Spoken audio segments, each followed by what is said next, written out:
Hello, dear friends. Today is day 80 of the experiment of non-ownership, and I'm here to share with you an exploration of what this experiment is about, including answers to a lot of the most frequently asked questions and responses to a lot of the critiques and concerns, but from a very genuine place, genuinely wanting to answer your questions. So, first, what do I mean when I say the experiment of non-ownership?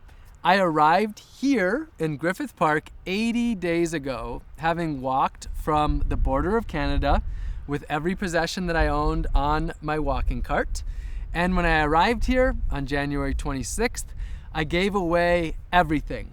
Every single possession that I had and every last dollar, which I think was around $220. Now, when I arrived here, I had already downsized and simplified my life substantially. I had no car, no keys, no cell phone. I had already even gotten my life down to having no form of identification, no driver's license, passport, birth certificate, social security card. So I only had about 100 possessions, all with me, and I gave away all of it.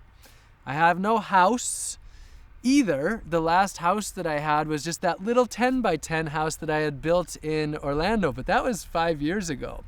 So when I say that I own nothing, I literally mean that. I gave away every physical item. As far as money, that means no bank account, no life savings, no retirement fund, no credit cards, debit cards, no online accounts, nothing. So in this experiment of non-ownership, I own no physical possessions and I have no money. That's what I mean. Now, some of you are definitely thinking, okay, well, if you don't own anything, how are you wearing any clothes? And how do you have this notebook? Well, the few items that I'm using during this experiment of non-ownership are borrowed. Although I don't own anything physically, today we have the existence of the online realm. And you know, decades ago, if I owned nothing physically, it meant I owned nothing at all. But now there's the online realm. So I simplified my life down to having very little online. What I do have there is the social media accounts, and I logged off everything. So I gave away my computer when I gave away my clothes and everything else, and I logged off everything. I have this notebook here just to have, I made notes to make this as concise and try to keep it as short as I can while diving into the realm of these things. I have a website. Now, the website is owned by the nonprofit that I'm a director of. But for this experiment, I had no access to it to start. And I actually had someone change all the passwords so that I couldn't even get in. Everything online was made publicly accessible. So I got rid of everything that I had on my computer, everything that the photos, the videos, the writing, all either deleted to non-existence or published. Now, I go into that in depth at robingreenfield.org/non-ownership, and then you can go into the realm of the online and the digital realm aspect. Now, there's some people that are, they're really questioning, how can you own nothing? And great, that's what we're here for. This is an experiment. This is an experiment with an end date. So it's a 3-month experiment, which is actually turning into 4 months because I'm going to continue for another month on the road after finishing up here in Griffith Park. And I want to say that this is not about perfection. I'm not trying to do any of this perfectly. What I'm doing is I'm questioning what so many of us have never questioned. And one of those things being the concept of ownership. So what I do, I think it's important to give you a little bit of a background for you to be able to understand this experiment. What I do is I use my life as a message. I immerse deeply in, often I would call them experiments. Sometimes you could even call them stunts. But these are explorations of life that are designed to teach me about topics and really immerse in them while bringing you along with me, while helping you to explore realms that maybe you've never even really thought about before, and bring concepts into the mainstream. So I go to the extreme in a way that's designed to reach the mainstream media, reach media, and get us to be having deeply critical thought and conversations around a new way forward. Now, at the same time as I'm doing these experiments, and you could almost say stunts, it's all about truth, transparency, and integrity. And that's what we're going to be talking about a little bit today. This is real. Although there's this element of a show to it, it's real, and we're going to dive into that. And that's why I'm diving into so much of the details, because the reality is in the details. So with this experiment, what am I actually exploring? That's what I want to share with you today. And of all of my immersive explorations over the last decade, I will say that this is probably the hardest one for me to be able to explain in a way where I think the average person, anybody out there is going to be able to understand it, wrap their head around it, get it.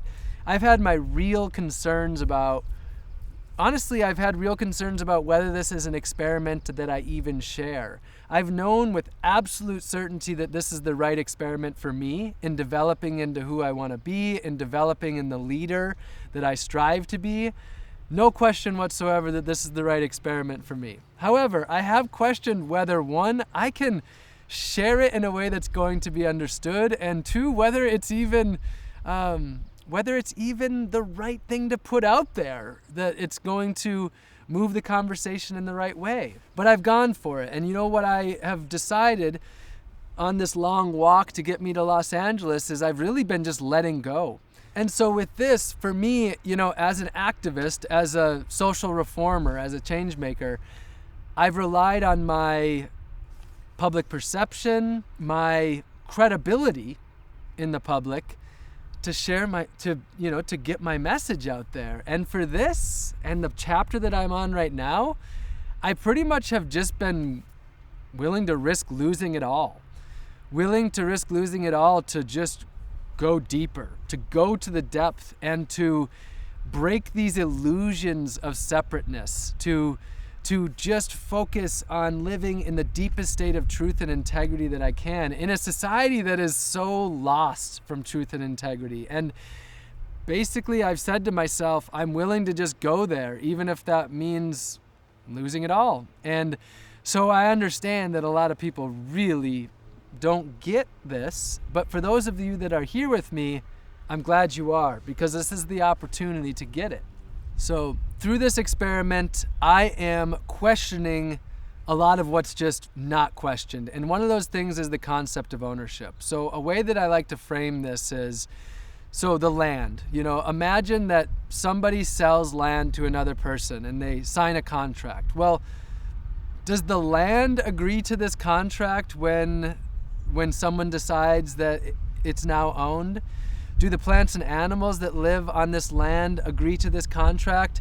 Do other human beings who have been using this land agree to the contract? Have indigenous people over hundreds of years agreed to all of a sudden the settlers, the colonizers owning the land? And the answer is so often no and no and no. It's just a concept. Most ownership is an illusion, and that's what I want to get to at the depth of this experiment. Even, go to the reality to say there's many societies out there that don't even really buy into the concept of ownership at all. There's actually cultures out there that don't even have the concept of ownership. And for a long, long period of humanity, it just hasn't even existed. So, am I saying that ownership is bad? No, I'm not saying that. Am I saying that you shouldn't own anything? No, I'm not saying that. And am I judging you for owning? No, I'm not judging you for owning things. That would be a waste of my time and my happiness. So, I mentioned, I don't own anything, but I'm just borrowing things. So I want to share a little bit about that. Now, my dream would be to not even need to borrow anything, but I'm making things work in the society that I live in. So right now I'm borrowing about 15 or so items. I've got the few clothing items that I have, a sleeping bag and a blanket. I've got the bag of the sleeping bag, a notebook, pencil, and a couple of books, and my bowl that I drink out of. To start, I only had 6 items for the first 10 days. At Vipassana, I arrived there borrowing 2 items of clothing, and the person who dropped me off, I gave them their items of clothing back and borrowed items from their spare clothing closet. So I arrived there and for 3.5 weeks existed with nothing from the outside world, which was a very, poignant experience in this experience. And then also when I walked from here to Mexico during this time, which was a 2-week walk, I had just 3 items to start: pants, a sweater, and a sleeping bag.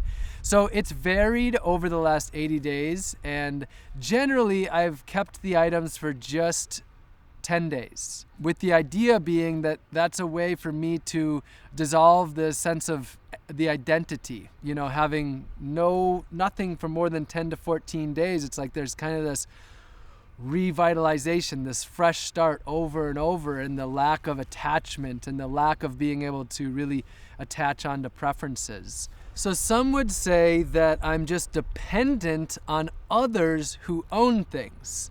And the answer to that is absolutely yes. That's the whole idea. I'm dissolving the illusion of separateness and embracing my interdependence and my interconnectedness. I live in a society that's very much ownership based, and I'm here existing in that society, and I embrace my interdependence and my interconnectedness on that. Some see this as a hypocrisy, but this is totally the design of the experiment. For me, this is very humbling. Borrowing other people's clothes and not having my ability for preferences, very humbling. As many of you know, before this, I had got my life down to all homemade, natural fiber, naturally dyed clothing. Wearing these synthetic clothes of someone else, oh boy, do I not like doing this. It's very much a dissolution of my identity and my sense of self, which is absolutely part of the practice. I have to say, I really like my independence. I've been a very independent person for many years, and this is a huge practice in humbling myself and in humility and in letting go, and in surrendering, and in just being here, just letting go. On top of that, my belief is that true community comes when we embrace that we need each other. And so I am here in Los Angeles saying, hey, I need you. I need you to meet my basic needs. And that's because I don't think we'll ever have true community, sustainable community, without really actually needing one another. So again, what some people see as a hypocrisy is it's just a very intentional practice diving into a realm that's quite hard to fit into any box. Now, at the same time as I am exploring this interdependence and embracing that I'm dependent on others, this is also an exploration of just how little I need. By being here in Griffith Park and borrowing just these few items, this is a really deep practice for me in voluntary simplicity. So I'm sleeping outside, just on the ground in my sleeping bag. That's a breakthrough for me in seeing that I don't even need a bed. I can just be on the ground. My hygiene, it's 80 days in. I have no toothbrush, toothpaste, or dental floss, and I've just been brushing my teeth with the California bay tree twig with pine needles for my floss, and with different medicinal herbs as mouthwashes. And then for food, I'm not carrying any food with me. I'm just eating either what I find in the dumpster or the garbage that day, or what people share with me. So again, another practice in just exploring how little that I need. And then of course with water, I'm not even carrying a water bottle. And at the beginning, I didn't even have a bowl. Now I have this bowl. This for me is the development of freedom. Stripping back to the absolute bare necessities, breaking free from so many of the societal norms, and just stepping away from so many of the distractions of life. That is what I've been doing here. Gandhi is one of my deepest teachers. I've been learning from him for over 10 years. And one of the things that he says is live simply so that others can simply live. Now, some people would think like, what does that really actually mean? Well, I'd like to break that down for a minute.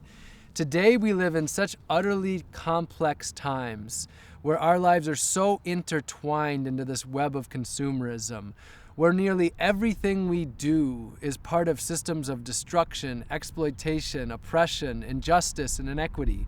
The food that we eat, the cars we drive, the gas we pump into the cars, the stuff we buy, the trash we create, the money we spend, even our money in the bank accounts and our investments, it's all part of destruction. The United States has just 5% of the world's population, but we consume 25% of the world's resources.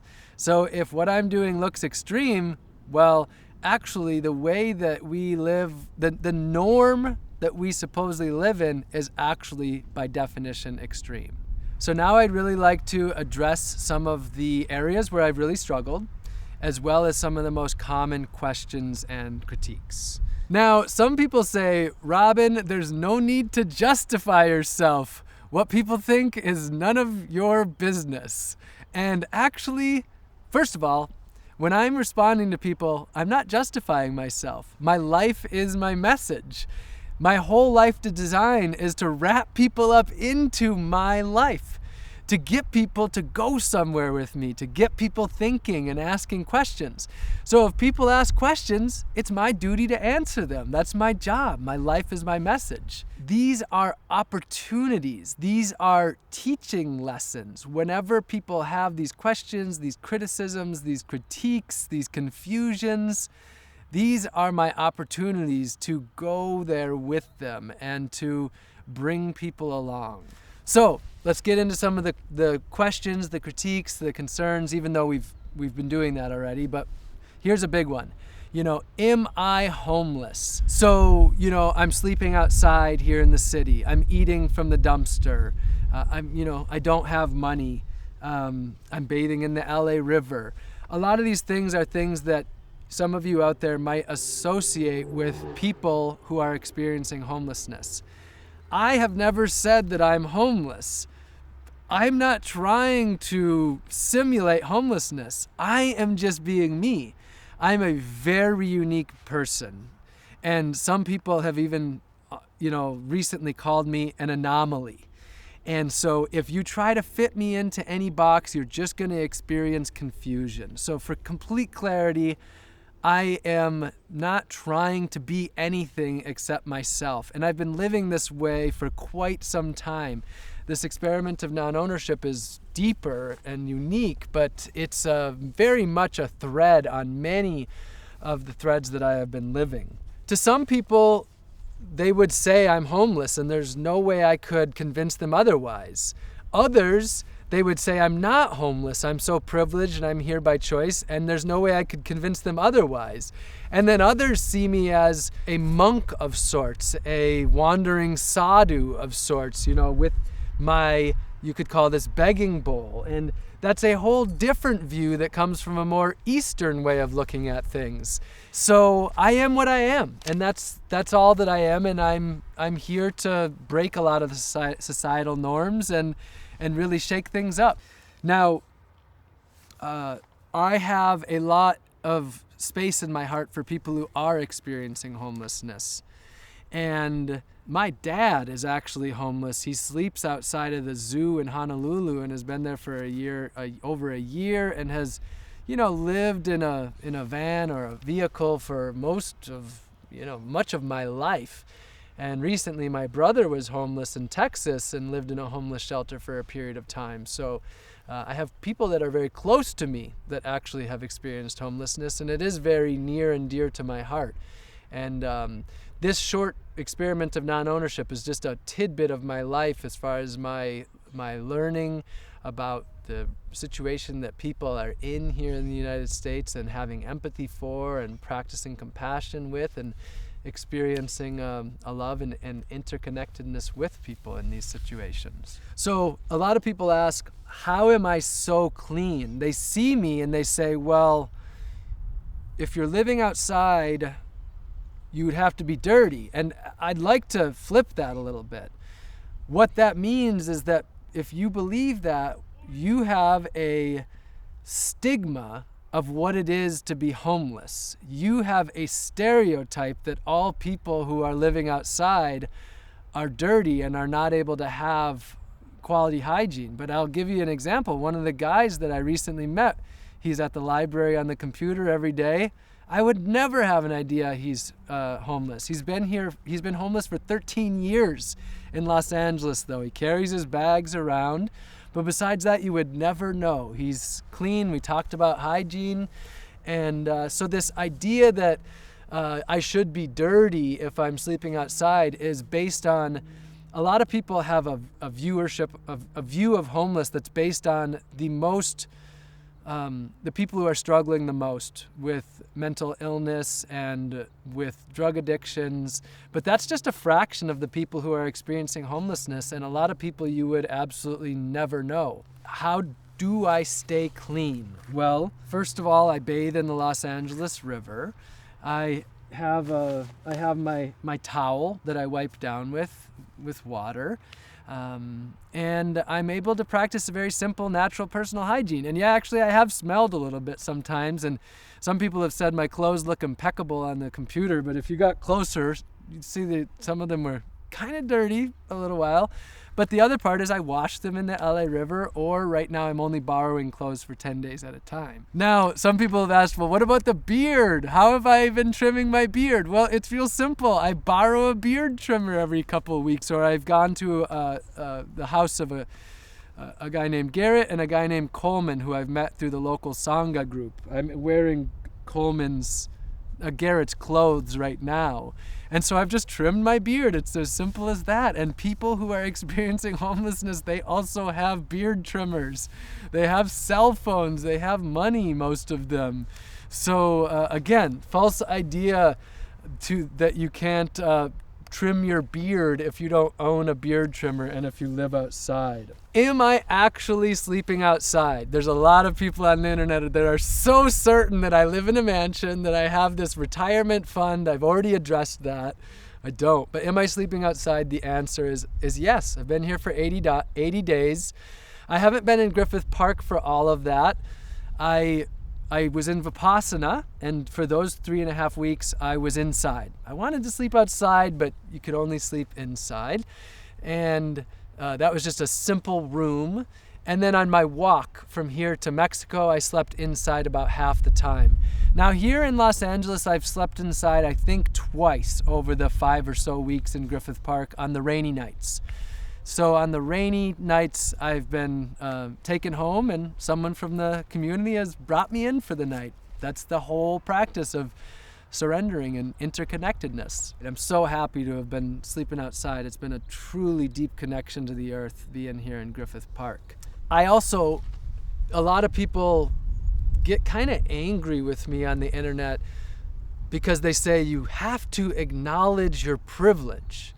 And boy, do I wish they would just go to my website and see how extensively I've acknowledged my privilege, and scroll back over the many years of videos and writing that I've done and how many times I've acknowledged it, and I talk about it. It's very, very important to me to talk about my privilege.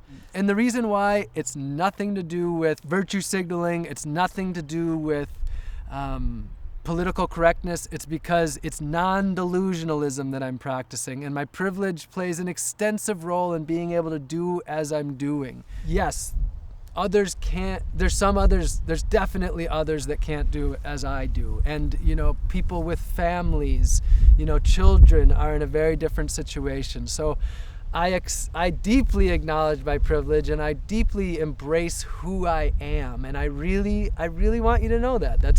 That's really meaningful and important. And Do I want everybody to do what I do? Absolutely not. That's not the point at all. In fact, when people say that, that's generally a distraction, in my opinion, because that's not what I am saying at all. And I think that's a distraction from doing something a lot of the times. So as far as the privilege aspect, if you want to dive into that with me, I encourage you to go to robingreenfield.org/privilege and to read that article where I speak about that in depth. Woof! I'm a little bit cold. There's been some cold days here during this project. Now I want to talk a little bit about social media and online. I have this very interesting existence of being very offline, and a lot of people see me as having broken free from a lot of it and exited the matrix, as some people would say. And then at the same time, I'm very online in some ways as well. So I want to share a little bit of that because it's something that I see a lot of comments asking about that. So a big part of this experiment for me was to break free, and I've substantially done that. It's been hugely beneficial in living in the present moment. So I logged out of everything, and I was logged out of everything for about 9 weeks, a little over 2 months. And the big question was, could I be offline? Could I log out and break free while still using the platforms that I've built, while still being a messenger, while still reaching many people? Part of me really wanted to just check out of all of it completely and just be offline for this whole 3 months. And I absolutely would have loved to do that. It would have filled my heart so much, and potentially I would have personally gotten the most out of that. But I'm not living my life for just me. My life is to be of service. And one of the ways that I do that is by sharing messages. So I'm doing this sort of hybrid between being offline and sharing messages. So how do I do video? A lot of people are like, well, you obviously must own something because you have videos, you're doing videos. And it's like, okay, let's think for a second. Do I need to own a camera in order to have something filmed? Do you think that actors in movies own the cameras? I'm being myself, but I don't need to own any equipment. There's people out there who have cameras. Most of what I'm doing is just on a smartphone. And I'll get to how it's funded, but I do want to talk a little bit about just this beauty that I've gotten to experience being offline for 9 weeks of living in the present moment. It's the most present I've ever experienced in my life. And I have sort of 2 lives, and I'm sure even those of you out there who don't necessarily have a large following on social media or aren't a public figure, still you can relate to this, a lot of you, to this concept of having 2 lives. There's your online life and then your, in-person life. And it's been so nice to just have my one life and to be checked out of it. And now that I'm back online I still haven't logged into social media, but I've been in the email and some things.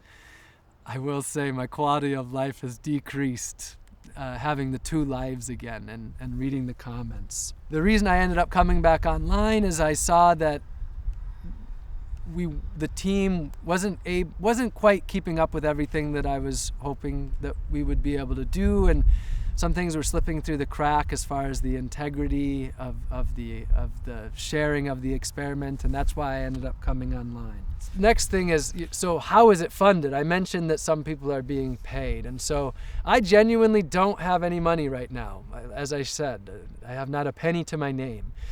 And so how it's funded is there's a man named David in the Bay Area, and he reached out to me on my walk from Canada to Los Angeles.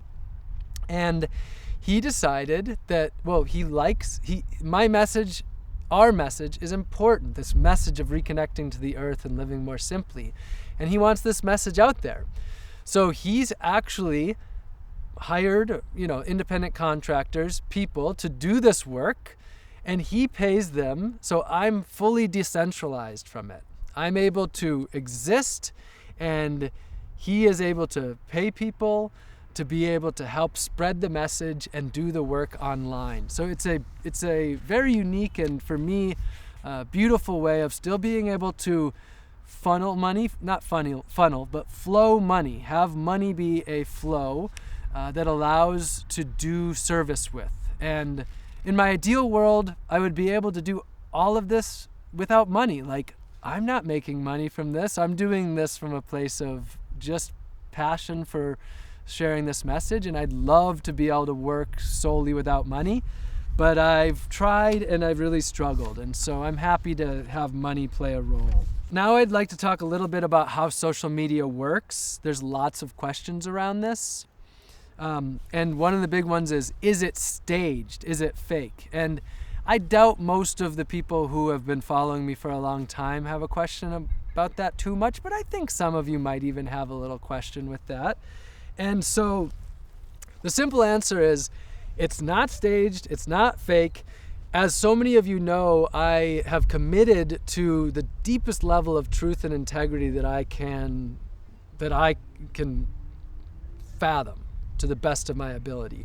And I actually did this truth series where I shared every single thing I'd been guarding or hiding, and where I'm living in such an open book, truth and transparency. And if any of my stuff was staged, it wouldn't be that. I've committed to 4 years of not telling a lie and to telling only the truth as part of my vows. So with that said, I chuckle because it's so ironic to see the people on social media who are so certain it's all staged and it's all a lie when they're actually looking at one of the most transparent people they will ever find on the internet, who has a large, reach of people. And it is a little sad. It's a little sad because I know that the people who are doing that, they have a desire for truth and integrity. And here it is right in front of their faces. And yet they're in this state of distrust, and I see a lack of peace and a lack of ease in their lives when they could have that with me. Here I am. I hope that some of you have heard that and that you believe it and you trust it and you can be here with me. So one of the big ones is food placed in the dumpsters and the trash cans? No, absolutely not. No food is placed in the dumpsters or trash cans. If you think that's the case, I encourage you just start looking in the dumpsters and the trash cans. You'll see the food is there, especially in wealthy communities, particularly in wealthier communities. It's there. I have no need to place it. Today I ate exclusively from the dumpster. I was trying to sort of fast, but every can I looked in today, it was just good pickings. So I'm very, very full right now. Now, something that you might see, though, that could lead to some disbelief is that when I am filming, what I'll do sometimes is I will look in the garbage can and find something first, and then we will film, and I will find it in filming. So there is that element of it's staged that I'm finding it in the moment, and the reason for that is that the alternative is that I would, whoever I'm with would just be filming so much extra footage, and so it just makes so much more sense to do that. And I will say that's a bit of a conflict for me because it's not fully real, but absolutely nothing is placed in there. So I'm just sharing full truth and transparency of that. One other thing that I really want to mention that's connected to that is that in this experiment, I'm mostly walking. However, I have gotten rides, which is totally a part of the experiment. But the area where it's gray is I've gotten rides with teammates sometimes when we're doing videos, when we wanted to do some videos, but there wasn't enough time. And I was dedicating more of my time to videos that took away from what I would have otherwise done. And so there's been numerous times where we've driven to the LA River, for example, instead of the 2-hour walk, round trip walk. And so I just want to be transparent about that. A few more things. Why did I end up posting so much? I ended up posting more on this experiment than any other time. And it's because it was so easy to share information with this system, and we could do so many videos in a very short period of time, and there was so many things I was excited to share about. And so that's why. Again, one of the critiques on social media is why so much about me when my message is about, community and breaking free and on and on and on, and so much of it's about me. And even in this video, I feel self-conscious. Like, I've been talking for so long right now, and I feel self-conscious about that. But as I've shared numerous times already, my life is my message. And so what I do is I find unique ways of existing that bring us into talking about a myriad of ways in which we are interconnected and a part of this earth. And that's just the way that I know how to do that. I use my life to stimulate thought. I use my own mind to get you to go into your mind. I use my life to get you to go into your life. Another thing that people ask is, if I'm dissolving the ego, why am I on social media? With the assumption that the only reason that you can be on social media is if it's an ego booster. But that's actually not the case.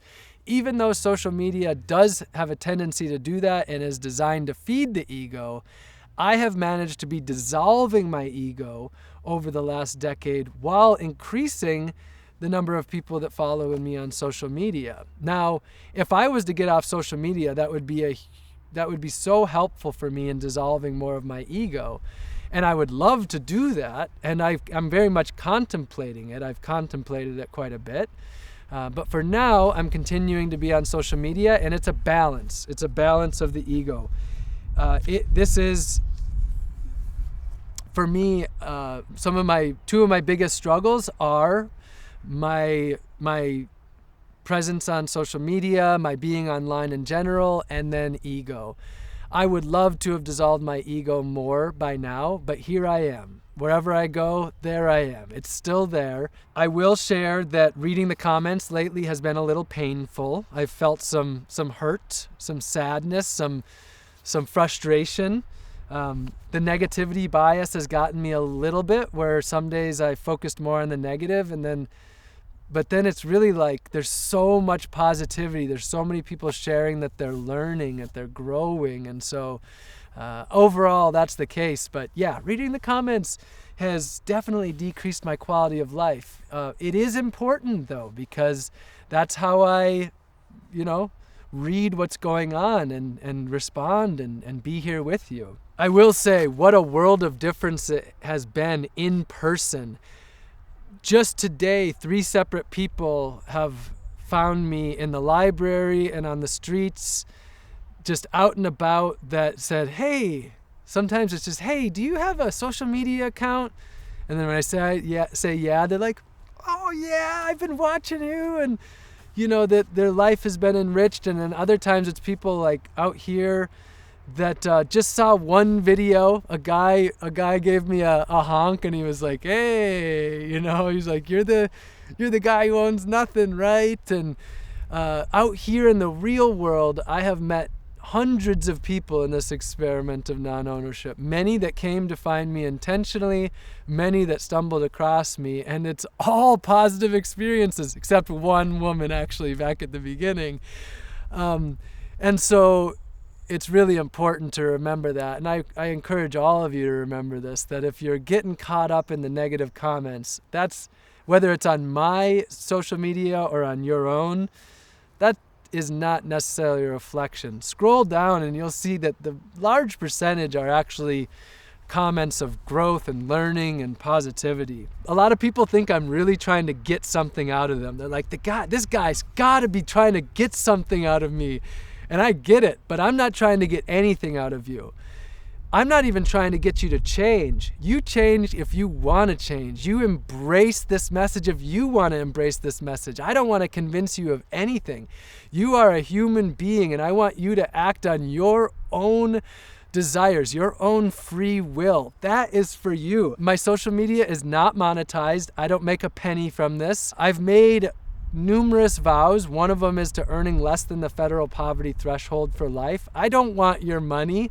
I would love to see you, if you have money and you have plenty of it, equitably redistributing it. If you have land, equitably redistributing it. But I don't want your money. I do run a nonprofit. I'm the director of a nonprofit, but I'm not even here soliciting donations. In fact, on my website, I list 50 different nonprofits that I encourage you to support. And I don't even have my nonprofit listed on that, and my nonprofit is off to the side. It does exist to do service and do work, but that's not my priority. So you can relax and you can actually be here with a human being who on the internet that's not trying to get anything out of you, and enjoy that. I am still involved in money. I did an extensive talk on my relationship with money. You can go to robingreenfield.org/money relationship to learn about that. And my website has detailed transparency. If you go to robingreenfield.org/financial transparency, you'll learn about my relationship with money. Okay, a few more things. I see this quote that says, "You will own nothing and you will be happy." A lot of people think that I'm trying to convince people to own nothing so that the wealthy will have more. And they've mentioned the World Economic Forum. Apparently, they think I'm trying to get it so the rich will have more and the poor will have less. And boy, is that sad, because that's the exact opposite of what I'm doing. I am joyfully saying that I'm living with less, and it brings so much meaning and purpose, and encouraging those who have more than they need to distribute it so that we have equitability.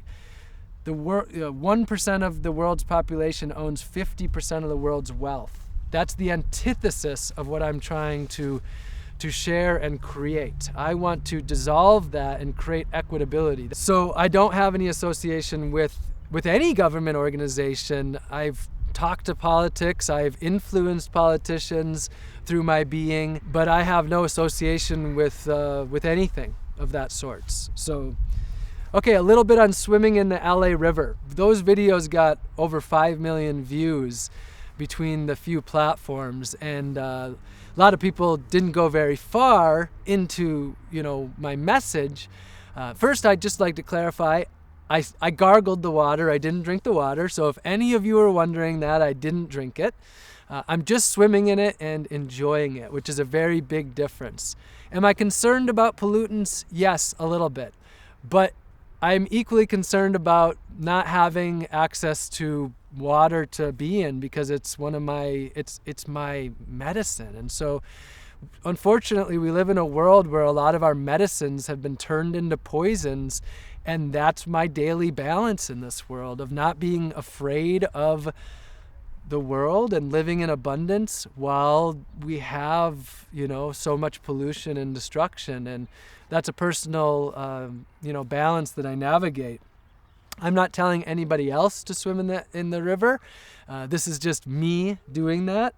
And I will also share that really the location of the LA River and the time of year matters. This is the ideal time of year to be swimming because there's still water from the mountains that is melting and running into the LA River, and the rains have flushed a lot of the pollution out, and the water's cooler at this time of year. And I'm swimming in not south of downtown, but north of downtown. A note on being of service. My ultimate goal in life is to use every ounce of my life to be of service. I'm not there yet. My friend Ella said to me that, she doesn't understand when I say that I'm not there yet, because we've spent a lot of time together, and she really sees that I do the best that I can to use my whole life of service, but I'm not there. And in this experiment, I've struggled to be there as much as I'd like, and a lot of my time has gone into meeting my basic needs. The main way that I have been of service, though, and I've put a lot of time into just being here, 4 days a week from 3:30 to sunset. I'm here teaching, foraging, compassionate communication, simple and sustainable living, hosting healing gatherings. I've been teaching a lot, and that's one of my main ways that I have been of service. Now, I was hoping to spend more time with elders and children and being of service to people who are struggling, and I haven't been nearly as much as I would like to, and that's an area where I have lacked. But many of the people who have come to my gatherings are people that are really, dealing with anxiety and depression and disconnection and have had real opportunity to build community and connection and learn and grow a lot. And that's the way that I've been of service. And upcoming, when I leave Los Angeles, I'm going to be on a 1-month speaking tour. All of my events are free, every single one of them. And so sharing with people and building community in all the communities that I pass through. We are coming to a close, dear friends, and I want to answer the question, am I losing my mind? Am I crazy? And I'm genuinely happy to answer that question. It's an important question. Am I losing my mind? Yes, absolutely. The many parts of my mind that no longer served me, the societal norms, the societal structures, the indoctrination that doesn't allow me to fully be me, to break free from the delusion and to be truly of service. I'm losing a lot of my mind very intentionally through deep level of practice. Absolutely. Am I crazy? Also, absolutely yes. The last thing that I am willing to be is normal in a society where our normalcy is a destruction of the world, is of such inequity and injustice, such exploitation and oppression. I am not willing to buy into the societal norms when that's the case. And right now, I am willing to go very far and be so openly and honestly transparent about it. Now, some of you have also had concern about me breaking the laws. Sleeping here in Griffith Park is against city code. I'm just existing so far out of societal norms right now, and it's really different for a lot of you who have been following me, who have seen me really as this kind of well put together environmental activist, and this is so out there and so crazy, and some of it includes breaking rules, breaking laws, and I will be doing that my entire life. And the reason why is that I follow Earth Code. Many of our laws, they're supposedly designed to protect us, but so many of them actually are harming us, not protecting us. So many of our laws are claimed to be of justice, but are actually of great, inequality. And to the people, to the plants and animals, and to the earth. And so I follow Earth Code. And what Earth Code is it's a deep level of critical questioning, of analyzing, and taking actions that, to the best of my ability, help me to live in harmony with the earth, with the plants and animals, and with humanity, both here locally and globally. And that includes breaking laws, government codes, city codes, federal codes. Earth Code I follow first and foremost. I am happy to follow any law that truly serves the people and does this in an equitable manner and serves the earth and the plants and animals as well. You will see me following every single one of those laws with great joy. But the ones that are delusion and are really designed to serve a small percentage of people while harming others, you have my vow that I will be disobeying those laws for life. In closing, dear friends, I'm grateful to all of those of you who stuck around. I did not plan for this video to be so long, but here I am. I don't know how much longer later, maybe an hour, and I really dived into the depth of my heart. And a lot of this video really was for people who are questioning things and also just have questions. But I see that I went deeper in talking to the people who really love me the most and really are the most interested in what I'm doing, and that's who I ended up talking to so much here. And I hope that you found this meaningful. I hope that it answered your questions. And right now, in closing, what I am exploring is, what if my job could be just to love? What if I could just exist in a state of universal love for everything, for the earth, for my fellow humanity, for the plants and animals? And that's a lot of what I've been doing for the last 3 months and for the last year. And this practice has been such a wonderful opportunity to do that. I've been able to just strip back so much, just being here with the coyotes, with the birds. out under the sky with the people here in Los Angeles. And that's what I'm really exploring. What if my job can be just to love? Love in a way that's so infectious that others start to love. Love through my actions in a way where others learn to love through their actions. And so I hope that through this time that we have spent together here, we are disconnected through a screen, but we are here together. I hope that you've sensed that love, that you've sensed that genuine desire, and that it's rubbing off on you a little bit, so that you will love more and you will dissolve the illusion of separateness and you will connect more and embrace your interconnectedness, embrace your interdependence, see that everything is connected and that we're all here together. I love you all very much, dear friends. Even if you still think maybe you're a little bit of a troll, I still love you as well, and you'll be seeing me again soon.